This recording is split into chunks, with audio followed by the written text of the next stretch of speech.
Welcome to Moore. Hartmark might think about a little banana. Oh, yes! Lovely step, Amon. Can wind up from 51.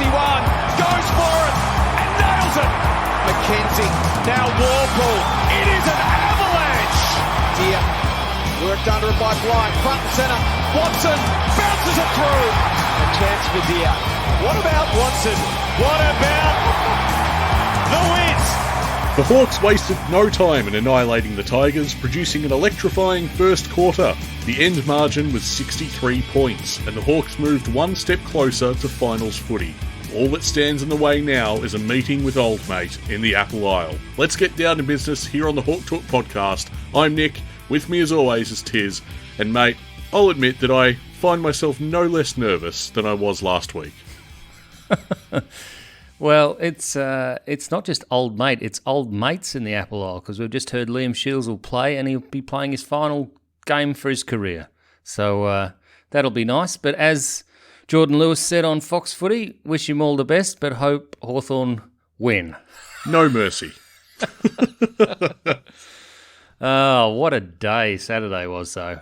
Like, you're nervous now, but what, quarter time with the most relaxed man in the universe? It was pretty stunning. Yeah, I mean, before that dissipated and I just became frustrated with everything. I mean, that's the problem with a first quarter like that. It set the bar unrealistically high. I wanted them to go on with it, and when they didn't, I was just kind of, I don't know, restless and agitated, which is a ludicrous thing to say, I realise. Well, look at the run. I was...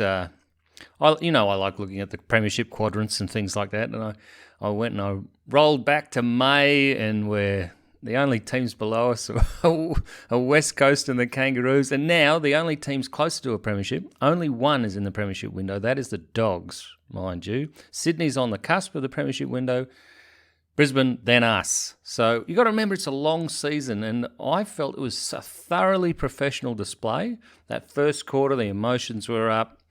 And obviously we got the injury to Will Day, and you can pull back a bit from that. But 9 goals in the first quarter, and then came out in the second quarter. We just sort of held our game back a bit of a rope-a-dope.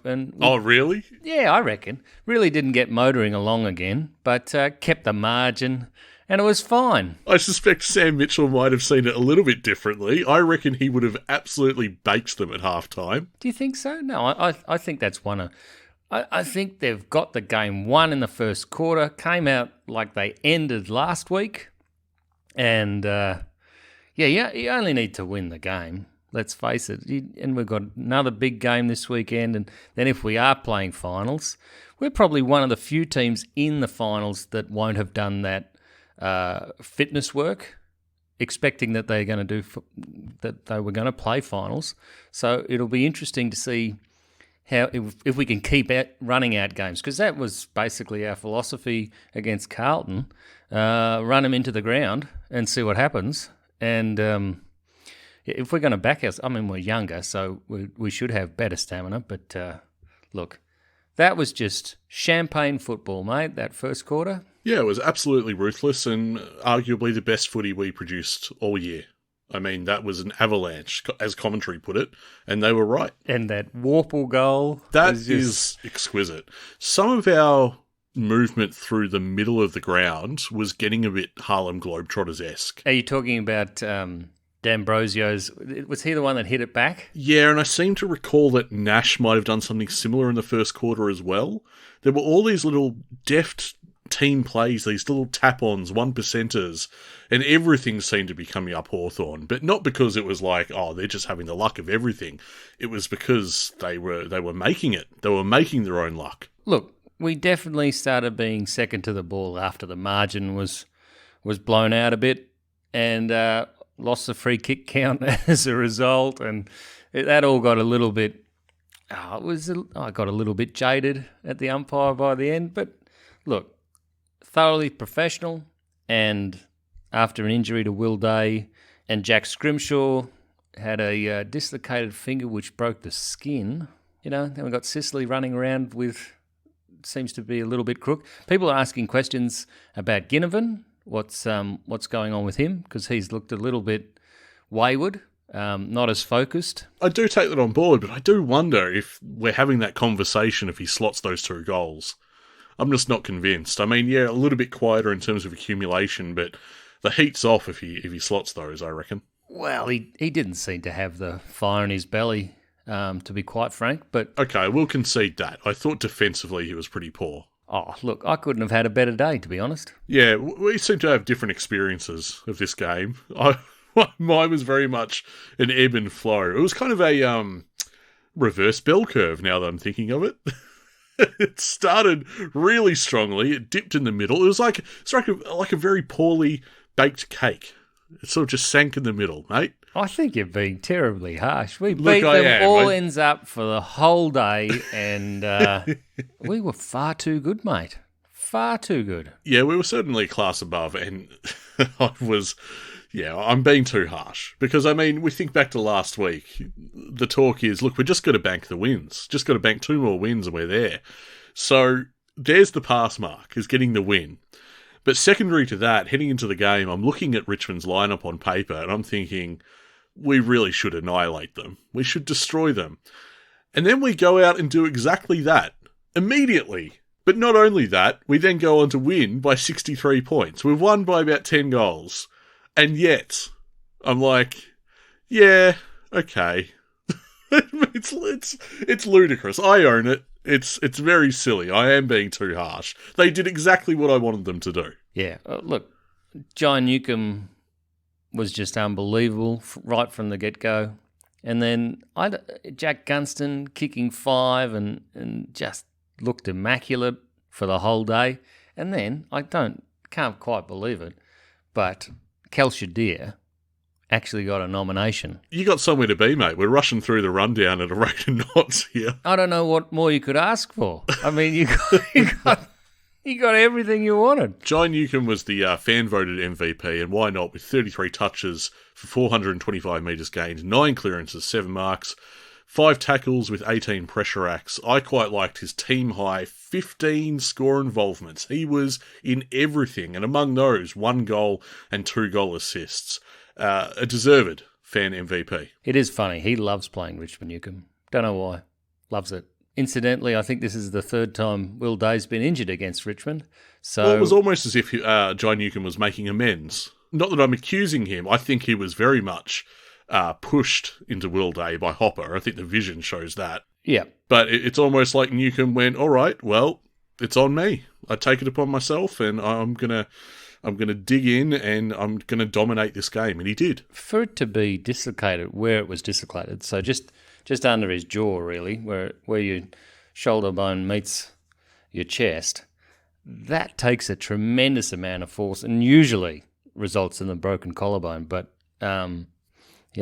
hopefully, fingers crossed, the inflammation and the pain dissipates until he's able to play, because opponents will be testing that out. My mind goes back to Luke Hodge, and how they tried to test his ribs. Yeah, that went well, didn't it?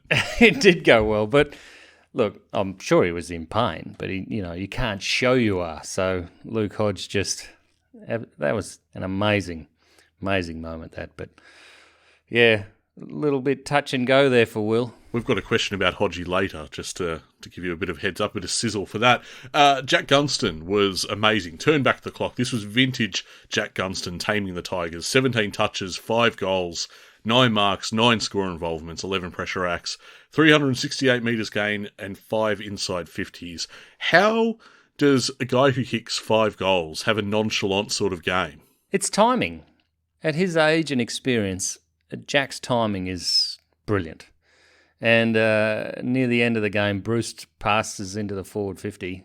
Looked a bit like Dunstall in the way that he rolled to take that.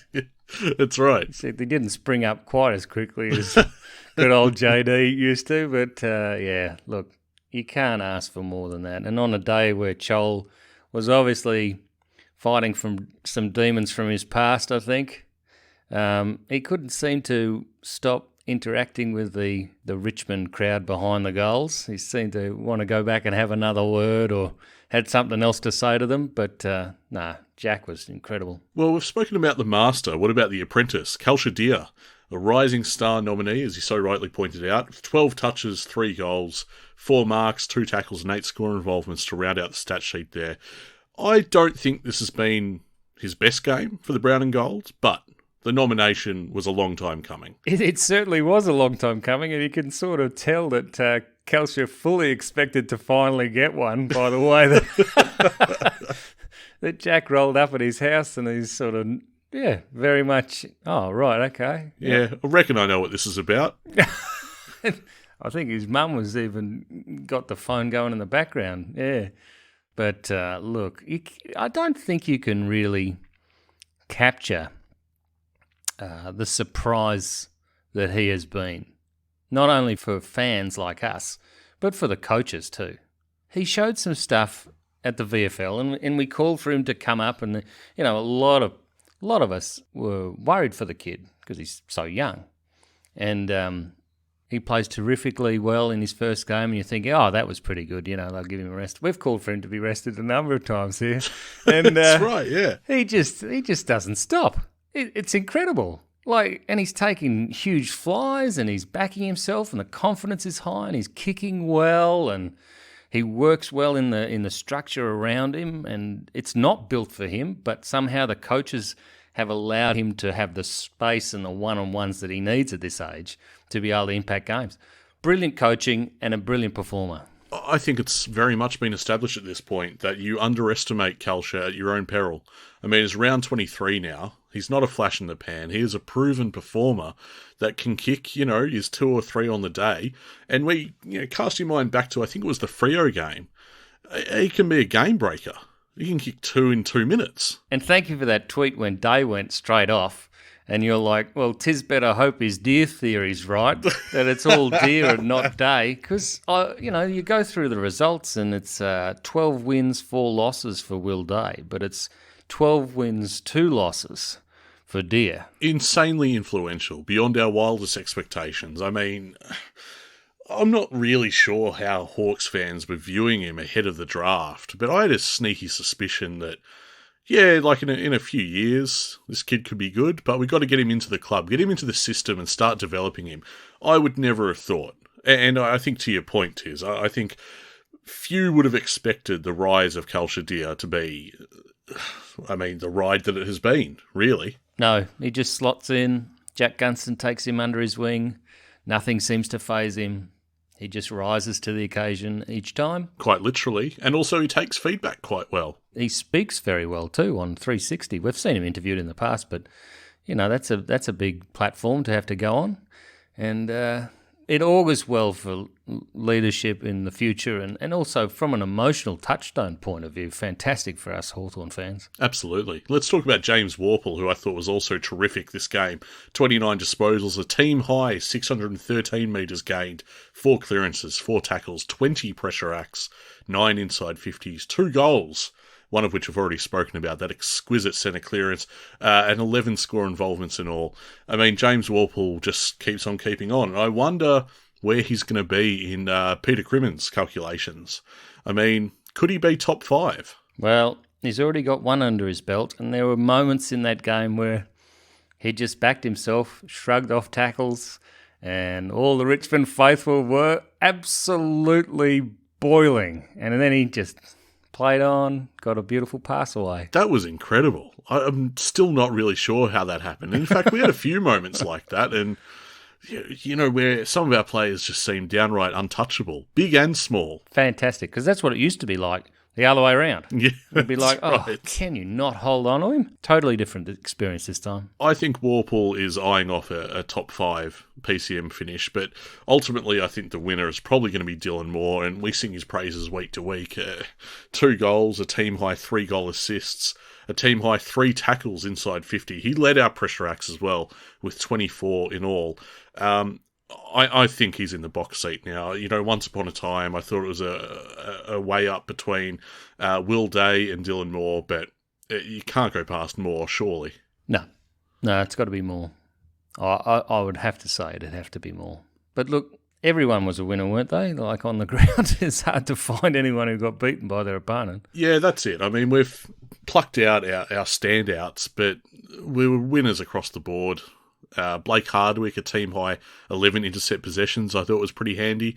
Nick Watson, 12 touches, 8 score involvements, 3 goals. It's just becoming standard for him now. He turns in that kind of game pretty regularly. Well, we were getting a little bit frustrated. We were being a little wayward in front of goal, and Watson stepped up and kicked a couple, and we just trundled along again. It was very nice. Broke up their pressure. Indeed it did. I mentioned last week, perhaps a little bit critical of Hawthorn. I accused them of leaving some out there, not quite hitting the goals as well as I would have liked. Plus 24 inside 50s on this occasion. I dare say it is that we really could have trounced them. Yeah, well, we got our expected score this week, but some of our scoring chains, or our chains up the ground, just look like they ought to be finished off better. We made some odd decisions, particularly in the second and third quarters. I got quite frustrated by, just found myself saying, come on, just put Richmond away. But of course, realistically, and I think I said this after the match on Twitter, the margin never dipped back below 5 goals. So again, enormously critical, overly harsh from me, I admit. Plus 15 marks inside 50 as well, which is quite impressive. We had 21 in total. That's marks inside 50. That's 8 above our season average. So, look, we certainly held a lot of dominance the whole game. Yeah, I think it's worth noting. I was reading a few articles about there's no real standout at Hawthorn. There's no match winner. There's no one there that you can rely on to turn the game or, get it going back in your favour. But we used to have those players, and we found it so difficult to control momentum. And now we have a team where everyone puts in 100% or the same amount of effort. And, just nodding to you after the quarter time, maybe they weren't going in 100% for the rest of the game, but they turned it on at the end again. But that kind of work ethic as a whole team, this is a team, the champion team rather than a team of champions. That's what we're looking at here. Yeah, I tend to agree with you. I don't think, on paper, I know I have my favourite players.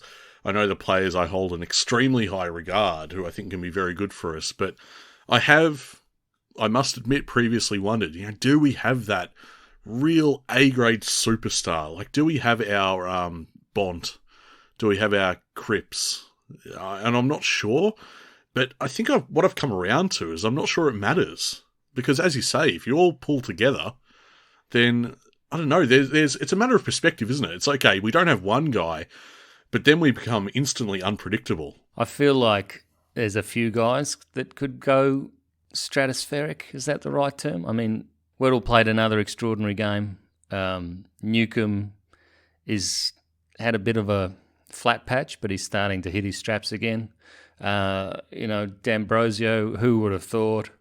It's, Connor McDonald, he ended that game fantastically well. Very hungry at the end of that game.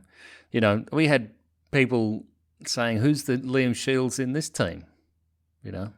Online, didn't we? And someone mentioned Connor Nash and, just getting their jobs done every week. And basically they all do that. That's true. I think in terms of addressing that question, I tend to think Hardwick is the Shields of this era. They ran around the same team, didn't they, at the same time? Yes. Yeah, yep. But even so, I think Hardwick definitely takes up that mantle of being utterly dependable and yet severely underrated by everyone. One of the first selected every week, and you give them a task and they can do it. It doesn't matter where it is on the ground. A few people thought we were sort of denigrating Liam Shields, but... No, not at all. I mean, Shields was flanked by superstars with freakish talent, and therefore he doesn't own the spotlight at all. What is missed is that he is such an important cog in that machine that if you took him out, all of a sudden people would go, oh, what's wrong with this picture? This is not quite the same team. And I tend to think Hardwick would be the same. I mean, Hardwick is incredibly durable for the most part. So he shows up every game and he gets his job done. He doesn't have star aura, but he is a star for our team. And Shields could kick some very, very good and very important goals as well when he decided to back himself in the forward line. So it wasn't the only clash we had on Sunday. Unfortunately, there was quite literally a clash between games. I would have liked to have to watch our VFL guys running around, the Box Hill Hawks, but it wasn't to be. I had to check in with them a bit later in the day. It turns out they lost to Werribee, the ladder leaders. The final margin was 11 points. Now, that was a respectable result, considering how things were tracking at some stage. They trailed by a game-high 35 points early in the third term, so to pull that back, I think, was an admirable effort. The result, I mean, look, we had finals sewn up already, so they finished in 6th on the ladder. They're going to be playing the highest-ranked winner of next weekend's wildcard round. So that's going to be one of Gold Coast, Frankston, Williamstown, and Richmond. Gold Coast. Oh, yuck. Yeah, well, exactly. So whoever performs best, obviously you got to win, but then whoever's the most winningest is the team that Box Hill is going to be playing. So we took Sarong out of that side earlier in the day and held him over.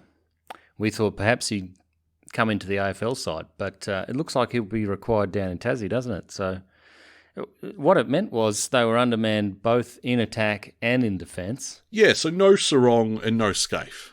And for many weeks now, there've been fixtures of this Box Hill lineup, and pretty handy fixtures at that. You got a guy who's playing out of his skin to stop goals, and you've got a guy who's coming through seriously impressing, putting goals on the board for us. So, yeah, big losses. But Seamus Mitchell, easily best on ground for Box Hill with 38 touches and 2 goals. And look, he can't break into the lineup, but he's doing everything to get there, isn't he? Like, he's a massive talent. Yeah, that'll be his best game for the year. And against, once again, the ladder leaders, that's a very impressive showing. One of those goals from about the centre square, by the way, which is pretty good.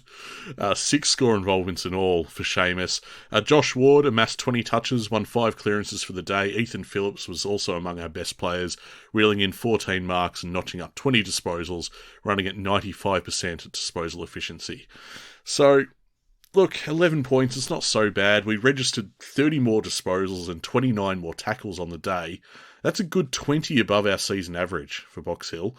But we lost clearances by 12 and inside 50s by 16. So, yeah, I still have question marks over how much damage this team's going to do in finals. And well, look, they're fit. They're very fit. They came all the way back and they had chances to make the margin even tighter than this 11 points that they fell down by in the end. So, look, I don't have too many worries over them being routed or anything like that. They just need a bit of luck with some guys coming back and getting the right structures in place. I think that's what robbed them on the weekend. I think they could have beaten Werribee. It'll be very interesting to see which team we end up playing as well, because I don't know about you, but I don't want to be playing the Suns.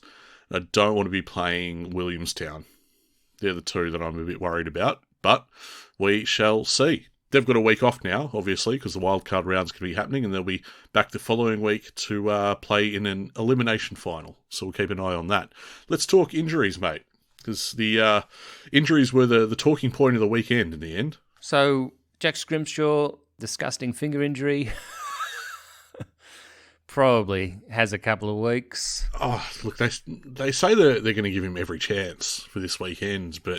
come on, you got to give Sarong the go, right? You got to back Sarong. He's been playing so well. So Sarong comes in for Scrimshaw in your mind and not James Sicily. Is James Sicily injured? Well, what did you think of his game? Do you think he's maybe due a rest? I know that if we make finals, he gets a week. But, at times, I had my doubts. He's just one of the fellas I thought took the foot off the accelerator when it was quite clear 4 points were in the bag. That's how I saw it. Well, I mean, yeah, I suppose that's true. He wouldn't be the only one. Are you saying you want to elevate Phillips and Scrimshaw? And Charlie Comben is out for North. They had another head knock as well. So, they're going in without their best. So Charlie Comben is a backman, of course. So, and I think Larkey was listed as having a knee complaint. So okay, well, I wasn't aware of that. The other one to watch is Harry Sheasel. I mean, he was in a moon boot. If he comes back and re-injures it, Clarko would look like he had more an egg on his face than he currently does. So, well, if he plays Sheasel, that's all ego, right? That's all that is. Yeah, you couldn't. The match committee wouldn't let him, I don't think.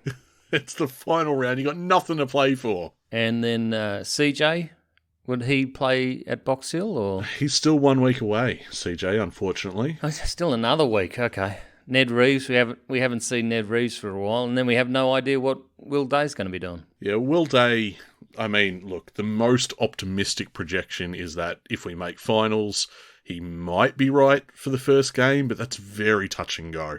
So, yeah, there's a bit of ambiguity and just a bit of anxiousness, a bit of angst around our injury list at the moment. As soon as I heard about Scrimshaw, I thought, oh, well, you know, that's... I'm a huge fan of Scrimshaw, and I think he's excellent. He's been playing very well, but CJ will cover him, and then, you know, we learn that CJ's out another week. So, yeah, not ideal, but you'd have to think that we have it covered for North Melbourne. I mean, really. Yes, you'd have to think that, wouldn't you? You would. You'd have to think that. And you're not going to be worried at all. You're going to be relaxed and probably pleasant company to watch the football with. I don't know, very jovial and... I'll turn it on. I'll be the host with the most. Don't worry about that. I'll be very pleasant to be around. Look, put it this way, mate. I saw Sam Darcy. I saw the stats. He kicked 7 goals.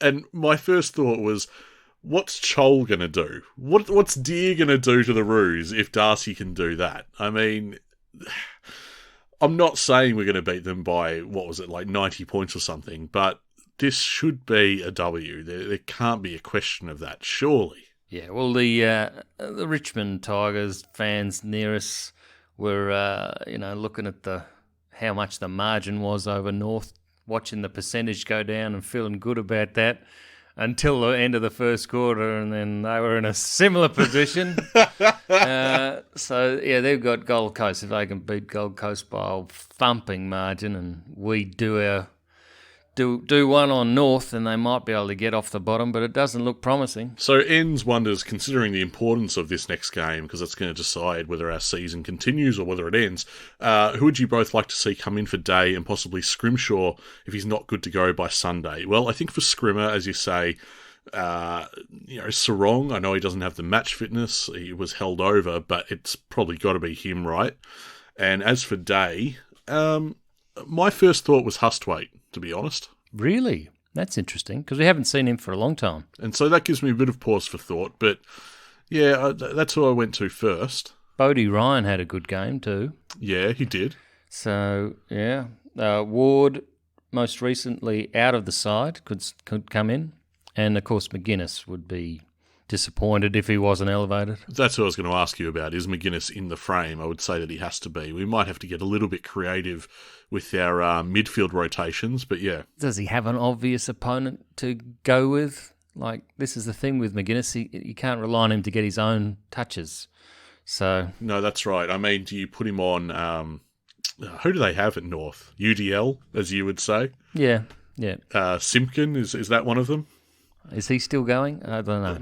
Listen to the disrespect from us. This is hubris, is what this is. I don't feel good about it. No. Hubris is allowed. Haven't you seen our celebrations? The walkover and the other thing. Yeah, we take after the best. Boyd wonders, does Mitchell get a call-up this week? I mean, we were singing his praises before. Not a like-for-like with Scrimmer, more an Impey or Amon replacement, but the kid deserves a spot. I would play him before I played CJ. Yeah, I don't know about that. I think Sarong is still Sarong. First port of call here. Yeah. And then, maybe Mitchell comes in for Harry Morrison, who couldn't back up what he'd done the week before. But I'm just looking at our time on ground figures, and it looks like we gave everyone a fairly decent rest as well. Very even across the board this week. Well, once again, as you point out, you can do that when you've had that kind of first quarter. You feel like you've earned that luxury a little bit. Views from the nosebleeds. He asks, Sicily clearly not 100% fit. Can we risk resting Sicily this week to have him fitter for finals with Scrimmer out, or are we risking upsetting the structure too much? That is the big question, isn't it? Well, the question is actually, would 3 weeks out of the game be better than 2? And is it actually going to have any effect on his injury? Because isn't it one that is going to require surgery anyway? Oh, yeah. No, I don't think he's getting out of that. I think that's inevitable at this point. He's a professional player. He didn't need to go 100% for the rest of the day, and he doesn't. We know he's injured. We know he needs a bit of protection. We don't want what happened to him at the end of that, was it the Freo game? Was all over and he did a knee. That would probably weigh on his mind as well, you know. Sarkol wants our thoughts on Ginnivan. He seemed a bit quiet over the past 3 weeks. Yeah, he has. He sort of made a rod for his own back, didn't he? He played out of his skin there for a little while. And look, I'm not extremely worried. I think if there's any player that's showtime, it's Ginnivan, and it's just about showtime. You know what I'm saying? You know, it looked like he was second to the contest and all that kind of stuff, but actually his pressure points for the game, they're top 5 for the side. Wow, I would not have expected that. I'll be perfectly honest. Exactly. These are things you don't see. I don't see Connor McDonald get the ball. You don't see Ginnivan applying pressure. But maybe I just used such a small sample size right in front of M10 where I see Ginnivan and I'm like, he could have gone for it a bit harder. But maybe he's just gassed at the time. Maybe I'm overlooking what he does. Do you really think we've got something to worry about with North? I feel like they're already on the holiday to Bali or wherever they're going. Realistically, no. But this is just where emotion gets in there. This is just the general anxiousness. Like, it's not...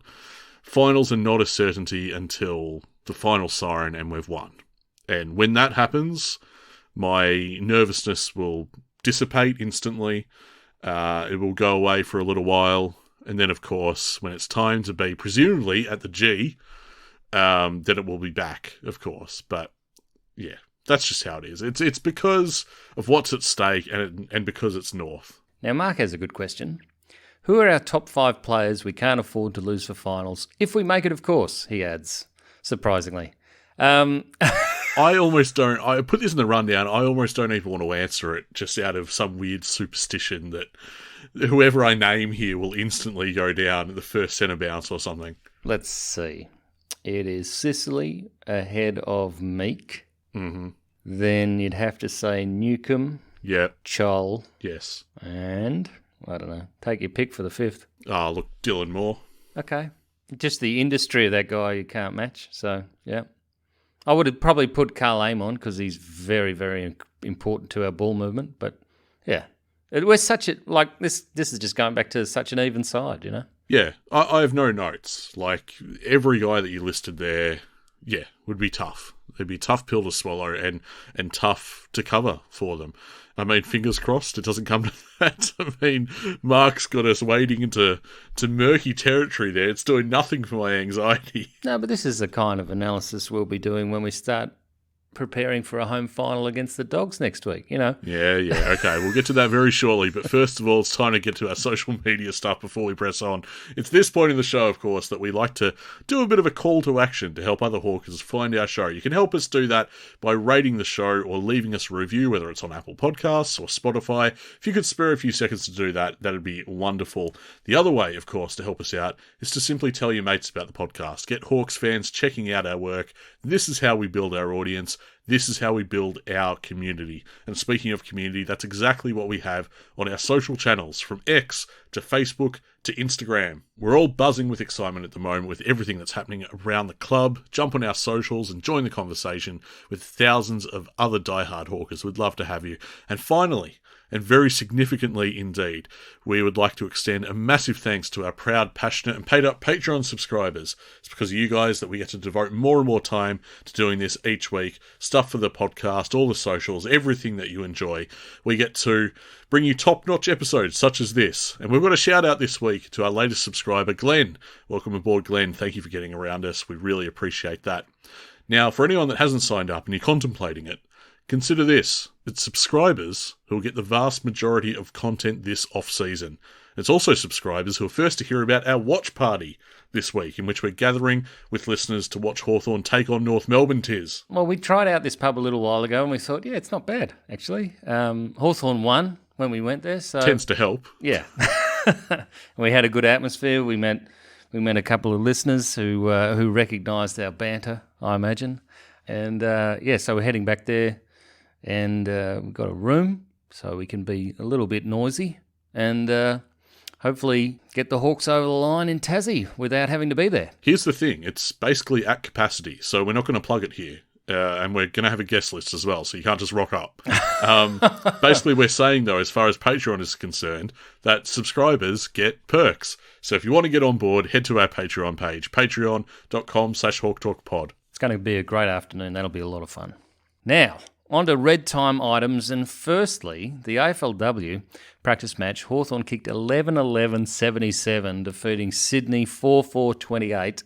And I've got to say, the way they're playing and some of the finishing skills, they are off the charts compared to previous years. Have you noticed this? I have, and I'm getting very excited for this season. I've got a really good feeling about our side. I watched this and I thought, yeah, this has gone to another level.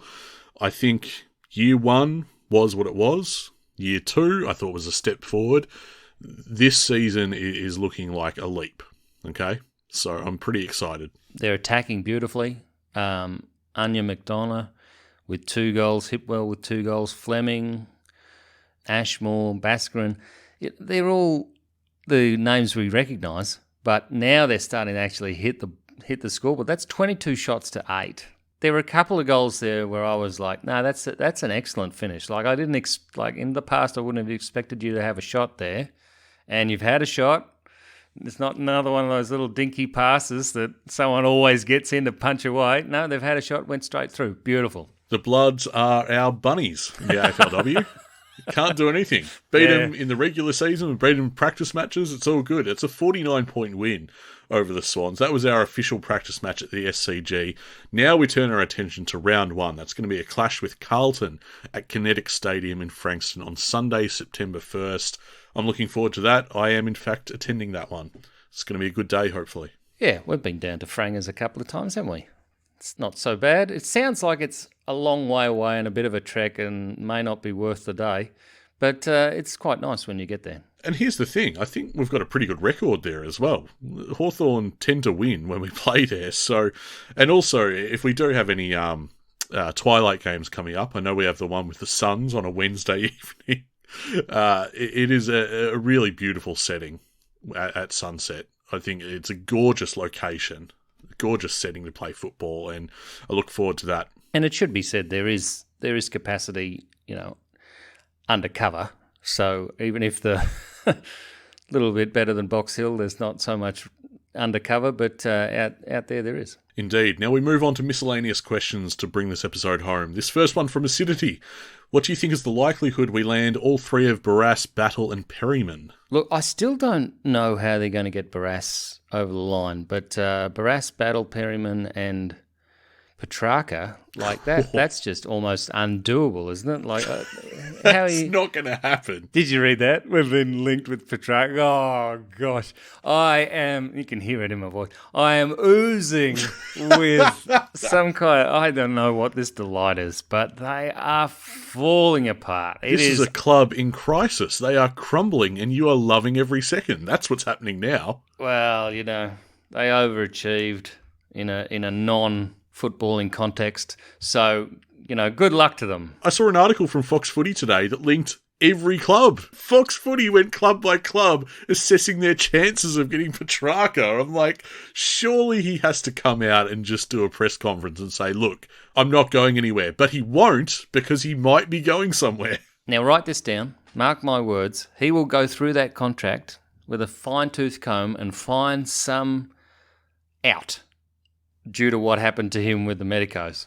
And they might be able to rescind the contract and he could walk. Look, what happened to him, I think we're learning now, the longer this goes on, deeply traumatising for him. I mean, the impact is becoming very clear now. Trauma is a good way to describe it, but, in the moment and all that. But what it is it's a breakdown of trust. Yeah, it is. Yeah. Okay. And he doesn't want to go back to people he doesn't trust. How do you win that trust back? That's for the Melbourne Football Club. I mean, it's a sad situation, but I believe there were Collingwood players at the time that were like, you don't look well enough to be out here. So that underlines his concerns about what's going on there. Well, mate, like Marby or Chol, we have deftly sidestepped this question. I mean, Acidity wants to know how we're going to land all three of these targets, Barrass, Battle and Perryman. I'm not convinced Perryman is going to arrive at Hawthorn. I don't think that's where he's going to land, only because the noise around that has just quietened considerably. Barrass and Battle, I'm actually confident we'll get both of those done. How do you think we get Barrass? Because I think Battle he's coming. That's it. Good luck to St Kilda doing with whatever they get with their compensation pick. Well, St Kilda will do quite nicely out of it, to be honest. Look, they might want to retain him, but they'll probably end up with picks 6 and 7. So, yeah, not too bad. No, you can do well with a pick 6. Anyway, as West Coast are about to find out. Barrass, what are you giving up? DGB and who? Well, that was my insinuation, DGB, yes, but that is the big question. I don't know how you get that deal done, but, I mean, the noise is so apparent that Barrass wants to come to Hawthorn that I think they'll find a way, and we as supporters we might be accepting, or we might have to simply try and make peace with the deal they're going to do to bring him over. Because they've got a lot of deals to do. They've been linked with 3 or 4 Richmond players, all of whom don't like playing when they're not winning. It's so true. Even their coach is like, bugger this. What? Hardwick? Yeah. Yeah. Don't tell me that didn't happen. 100%. Can we just sidle on and talk about how Essendon are doing as well, how they're coping without what they did to Heppel, even though I don't, think the world of Heppel like the media tend to, but how they've treated him is just as bad as how Brad Scott treated the outgoing Harvey and Ferrito and Petrie, It's almost been universally derided as the wrong move. Regardless of what you or I think about Heppel, whether we rate him, he is, as far as Essendon fans are concerned, he is a beloved figure of that club and was a huge figure through a tumultuous time. And this is what they do. Loyal. Very, very loyal. And this is how they respond. I mean, basket case. That's the easiest thing that they could have done. Just play him. Make him sub, for God's sake. Who cares? Collingwood, they're not exactly eliminated yet, but gee, it's close. Are we just going club by club, are we? I'm just loving it. It's just, they're all so angry. And what makes it worse is we're back in the 8 with a chance to have a home elimination final, which I think is quite probable. And if we do get Barrass, Battle, and I wouldn't be worried about the sound going out of Perryman. There are other clubs into him, but I don't think he's going to get as good a deal as what we're offering. Well, here's a fun question for you from Juice Pup. Which 4-time premiership player in their prime would you like to slot into the team for this year's final series? So you got Rioli, Hodge, Lewis, Mitchell, Birchall, or Roughhead? If you don't take Hodge, there's something wrong with you. That's my opinion. I feel very attacked, to be honest. Nah, look, the head says Hodge. The heart will always say Rioli. Really? We got a few Riolis, don't we? There's no one like Cyril. Come on. What you wouldn't give, same as me, to see Cyril run around again in the brown and gold.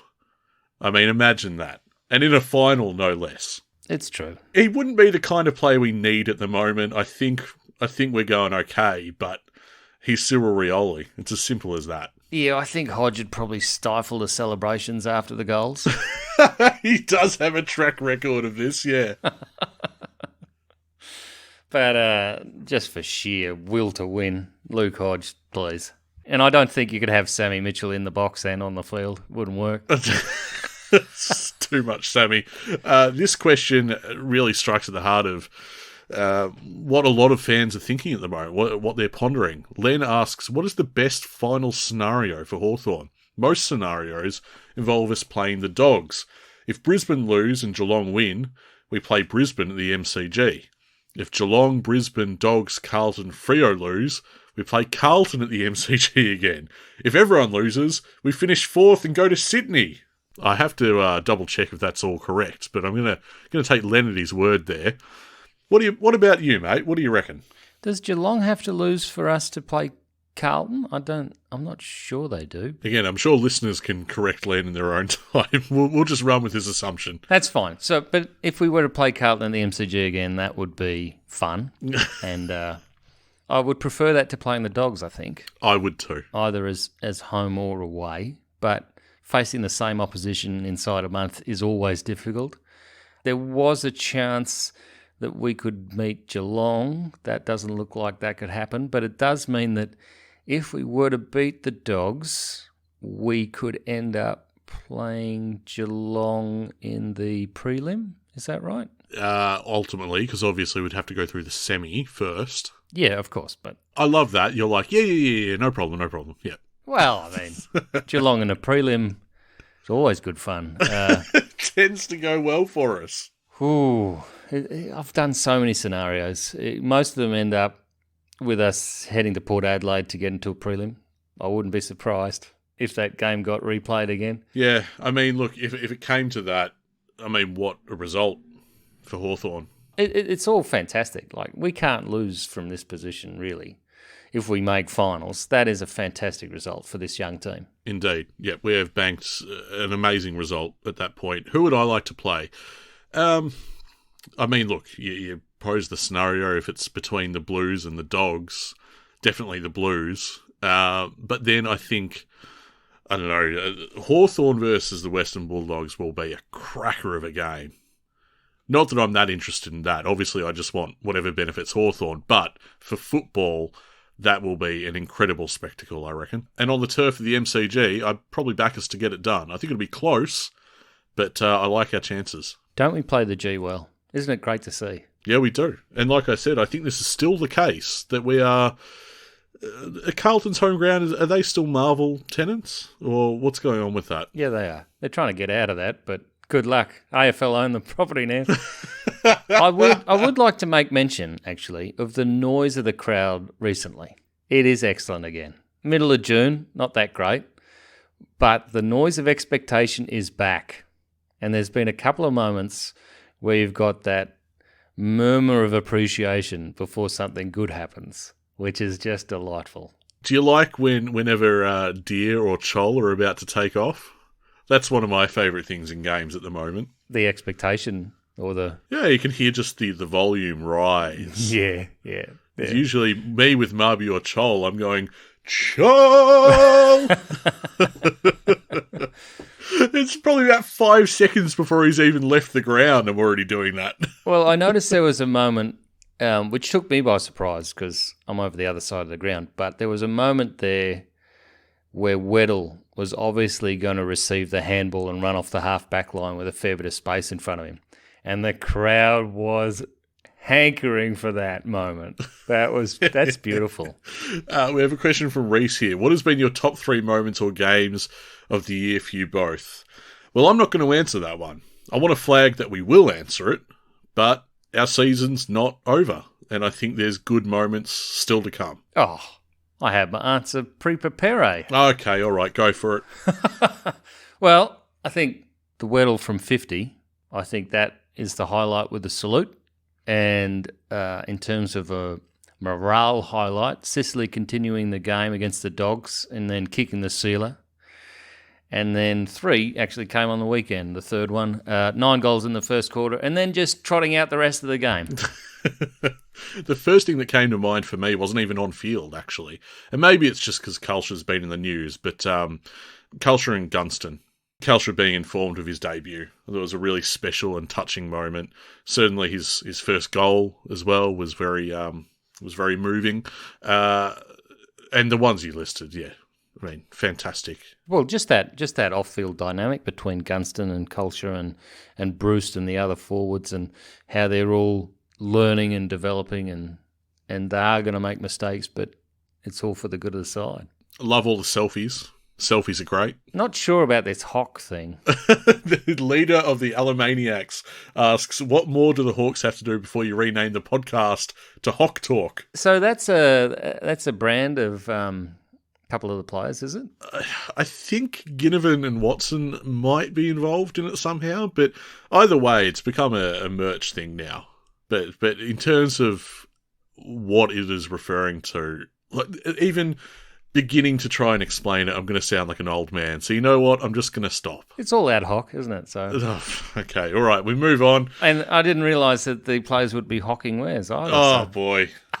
finishing with a whimper this episode. The one and only Dancing Bear. Our final question for today. What's the pass mark now for the 2024 Hawks? Win a final, play in a prelim, win a prelim. What do we reckon?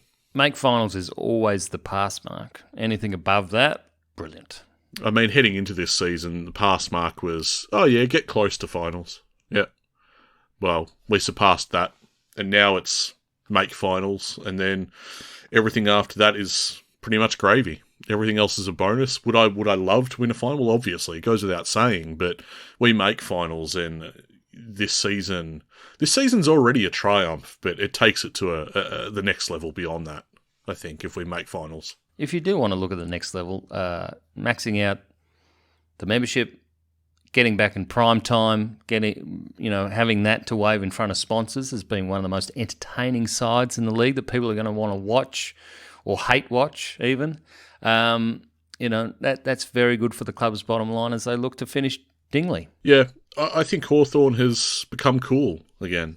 As far as I'm concerned, as a fan, as far as you are concerned, as far as all the members are concerned, Hawthorn was never not cool. But in the eyes of the broader footy public, this is a really cool, fun, entertaining team. And some people hate to admit that right now, but it's true. We're going to have a lot of fun. Even when it ends, it'll be a bittersweet moment. I think so. However it ends, as I said in previous episodes, I'll be sorry to see this season go, regardless of what happens. Now, mate, I know which way you're leaning for the tip. It's got to be Hawks by a decent amount, you would say. Yeah. I think there might be a little bit of this week in it where they try to break them early. And if that doesn't happen, it might be a close game. But if it does, it'll be 50 points, depending on the weather down there on the weekend. Mightn't give itself to high scoring, but they'll get it done. And then we'll know by the end of the following day who we're meeting the following fortnight. Very exciting times indeed. And we're looking forward to seeing our subscribers. We're looking forward to seeing our listeners as we gather for our watch party to see Hawthorn take on North Melbourne, the final game of the home and away season. And you better believe that following this weekend, we'll be back to recap all the action right here on the Hawk Talk podcast. We are a happy team at Hawthorn.